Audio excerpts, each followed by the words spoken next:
All right, Law 360 with attorney Ken Harris back on the air. And Alex, yeah, it is that sweet moment of the show. That moment of truth. That's Alex song or the artist. That old school inspirational song that we love so much. And you know what? Tonight it's about the Debarge family. And you know, a lot of questions about why we would have them as an inspirational artist. If you watched Unsung, you saw the story. The Debarge family really came through it. Mom and dad were an interracial couple. Mom was black, right, Mac? Dad was white. Right. This back in the in the civil rights era. Yeah. You know, and they really took a lot of heat up there in your home state, Mike. Well, you know, I'm just being real. Don't try to stop me with that. Don't try to stop me with that. They took, Jelani, I'm going to go ahead and look at it. It's going to go hard on me. Look at it. A lot of heat up there because they were involved in an interracial relationship. And you know something, when you look at those album covers of the Debarge, Alex, they look so happy and like they never had a trouble in the world.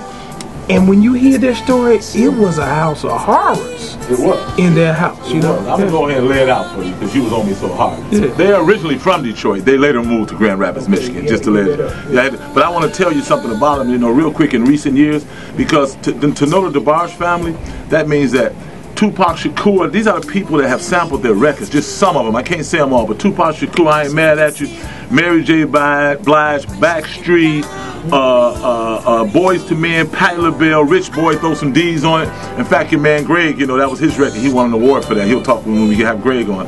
But the list just goes on and on, man. It's incredible. But you know, again, a very interesting story about the Debarge family. And you mentioned it, we're going to have Switch on next week as the old school inspirational group. And then your boy Greg Williams, who helped start Switch, by the way, helped them get...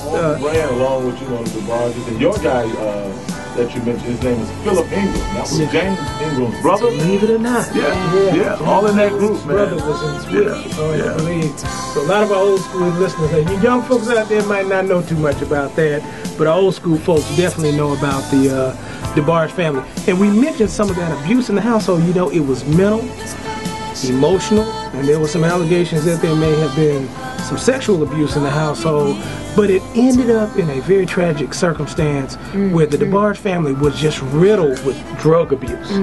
I mean, from Bobby and HIV on down. Bobby passed away from HIV, and then you had even El Debarge has a well-documented history of drug abuse. Physical abuse. There was a lot of physical. Oh yeah, and their mother was abused substantially. So it's just a story of perseverance and survival. I'd encourage our listeners to check out Unsung on that.